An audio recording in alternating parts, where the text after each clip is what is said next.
চীনৰ কোম্পানী তাৰমানে ভাৰতৰ মানুহে ভাৰতত টকা পাব নোৱাৰিব দুখীয়া মানুহে পৰা সৰু বেপাৰ কৰিলে ডাঙৰ কোম্পানী এইটোৱে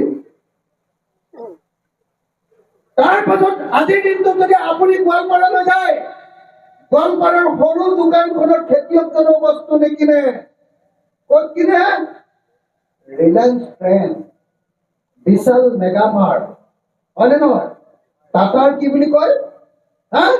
তাৰমানে দ্বিতীয় ডাঙৰ বজাৰখন শ্বপিং মলৰ হাতলৈ গ'ল শ্বপিং মল কাৰ শ্বপিং মল ৰিলায়েন্সৰ মুকেশ আম্বানী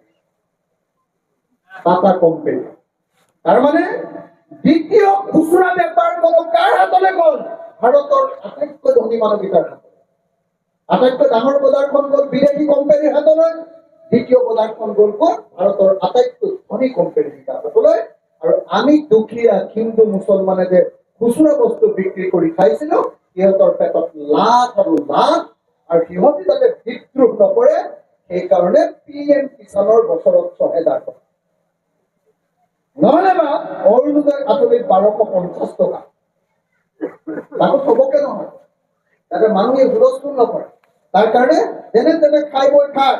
কিন্তু কোনো কোম্পানীৰ বস্তু হাত নিদিবি গোটেই বেপাৰখন কোম্পানীক দি দে সব বস্তু তহঁতি কোম্পানীৰ পৰা কিন কিন্তু কোম্পানীৰ পৰা কিনিবলৈ যিহেতু পইচা নাই তহঁতক ১২৫০ টকা এটা দিবি